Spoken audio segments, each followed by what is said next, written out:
जय श्री राधा कृष्ण। कृष्ण का प्यारा फागुन महीना लग गया है। फागुन कृष्ण भक्तों और श्याम प्रेमियों के लिए महा उत्सव का समय होता है। ब्रज की होली जैसी होली कहीं नहीं होती। फागुन में वृंदावन का रंग, हवा, महक सब कुछ अलग ही होता है। प्रेम भक्ति चरम पर होती है। आपको अगर मौका मिले तो जरूर वृंदावन जाकर ही अपनी होली मनाइएगा। अब आज इस वीडियो में हम फागुन माह के कृष्ण पक्ष में आने वाले तीज त्योहारों की चर्चा कर रहे हैं। एकादशी कब की है, 6 मार्च की या 7 मार्च की? व्रत कब करना ज्यादा उचित रहेगा? व्रत का शुभ मुहूर्त और पारण समय क्या है? प्रदोष और महाशिवरात्रि व्रत कब का है? फागुन अमावस्या कब की है? इन सब पर चर्चा करेंगे, इसलिए प्लीज वीडियो लास्ट तक जरूर देखना। अपने फोन पर लेटेस्ट अपडेट और आने वाले तीज त्योहारों की जानकारी पाने के लिए हमें एकादशी लिखकर 9821025751 पर व्हाट्सएप मैसेज करें। अब फागुन मास के कृष्ण पक्ष की विजया एकादशी आने वाली है। विजया जैसे कि नाम से ही पता चलता है, ये एकादशी जीवन में समस्त कामों में विजय दिलवाने वाली एकादशी है और अपने हर काम हर प्रयास में विजय तो हर कोई पाना ही चाहता है ना? पद्म पुराण और स्कंद पुराण के अनुसार कहा जाता है कि जब कोई इंसान दुश्मनों से घिरा हो और विपरीत परिस्थितियां हो, तब भी विजया एकादशी के व्रत से जीत सुनिश्चित की जा सकती है। पुराने समय में राजा महाराजा इस एकादशी का व्रत जरूर करते थे। अब चर्चा करते हैं इस साल 2024 में विजया एकादशी व्रत कब का है। देखो, चर्चा शुरू करने से पहले कि हमें एकादशी व्रत कब करना है, पहले मैं आपको एकादशी तिथि का समय बता देती हूँ। विजया एकादशी तिथि स्टार्ट होगी 6 मार्च दिन बुधवार को सुबह 6:30 AM पे और विजया एकादशी तिथि समाप्त होगी 7 मार्च दिन बुधवार को सुबह 7:13 AM पे। मतलब 24 घंटे से कम समय की एकादशी तिथि है। इस बार एकादशी तिथि पे बहुत ही ज्यादा कंफ्यूजन है। अब ये कंफ्यूजन है क्यों? तो देखो, सामर्थ संप्रदाय में गणना यानी कैलकुलेशन धर्म सिंधु और निर्णय सिंधु जो हमारे ग्रंथ है उनके आधार पर होती है। वहीं वैष्णव इस्कॉन या गौण संप्रदाय में गणना यानी कैलकुलेशन गौरांक शब्द कैलेंडर के हिसाब से होती है। अब सबसे पहले आपकी जानकारी के लिए बताती हूँ किस किस जगह पे कब कब एकादशी व्रत का पालन होगा। तो देखो, खाटू श्याम जी मंदिर सीकर में, बांके बिहारी जी मंदिर वृंदावन में, गौरिया मठ में, राधा दामोदर जी मंदिर वृंदावन में 6 मार्च दिन बुधवार को एकादशी व्रत का पालन होगा। वहीं इस्कॉन में, राधा रमन जी मंदिर वृंदावन में, निम्बक संप्रदाय में और श्री राधा दामोदर मंदिर वृंदावन में 7 मार्च दिन वीरवार को एकादशी व्रत का पालन होगा। 7 मार्च दिन वीरवार को विशेष त्रिस्पर्शा योग बन रहा है। इसी योग के चलते 7 मार्च को त्रिस्पर्शा महाद्वादशी व्रत रखा जाएगा। याद रखें, इसे एकादशी नहीं महाद्वादशी व्रत कहते हैं। अब प्रश्न आएगा, त्रिस्पर्शा योग होता क्या है? तो देखो, जब मॉर्निंग में एकादशी तिथि हो, फिर सारे दिन रात द्वादशी तिथि रहे और अगले दिन प्रातः सूर्योदय के समय त्रयोदशी तिथि हो, तब ये त्रिस्पर्शा महाद्वादशी कहलाती है। ये द्वादशी भगवान श्री हरि को बहुत प्रिय है। मतलब एकादशी, द्वादशी, त्रयोदशी तीनों तिथियां एक ही दिन आने से त्रिस्पर्शा होती है। इस महाद्वादशी को उपवास करने से एकादशी व्रत से भी सहस्त्र गुना ज्यादा फल मिलता है। अब प्रश्न आता है कि जिस दिन पूरे दिन की एकादशी है उस दिन तो हम व्रत कर नहीं रहे हैं और जब सुबह ही एकादशी तिथि खत्म हो जाएगी उस दिन हम व्रत कर रहे हैं, तो ऐसा क्यों?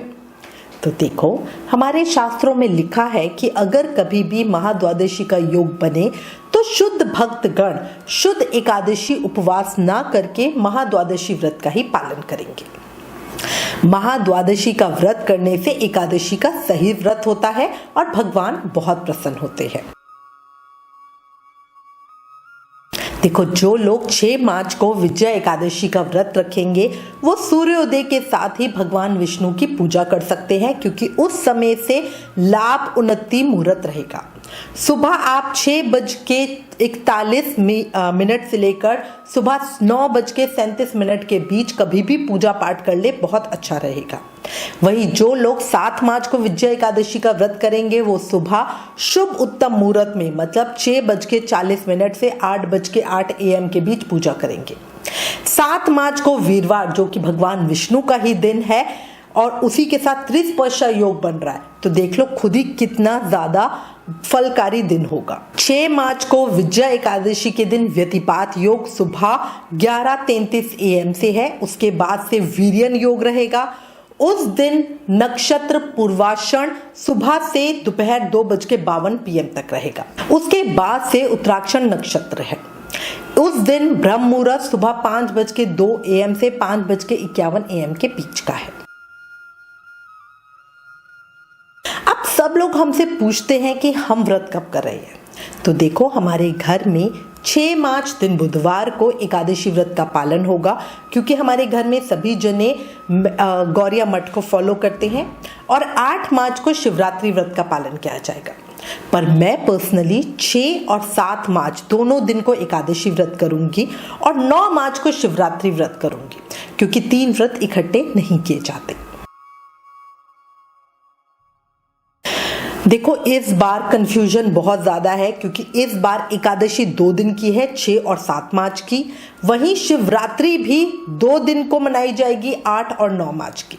इसी से जो लोग 2 दिन का एकादशी व्रत करेंगे, यानी जो 6 और 7 दोनों दिन का व्रत करेंगे, वो महाशिवरात्रि व्रत 9 मार्च को करेंगे।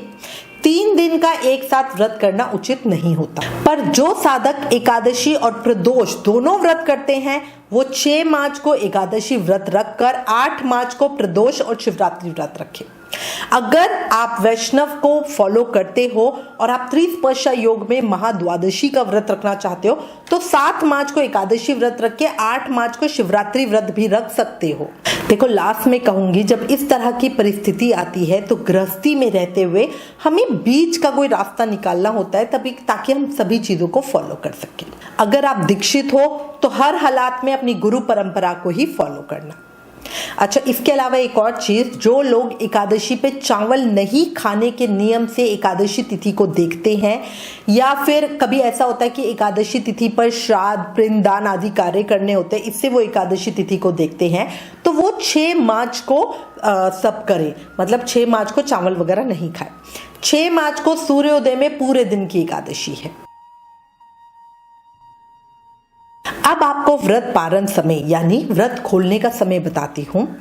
जो भक्त 6 मार्च दिन बुधवार को व्रत करेंगे, वो अपने व्रत का पारण अगले दिन 7 मार्च को दिन में 1:43 PM से 4:04 PM के बीच करेंगे।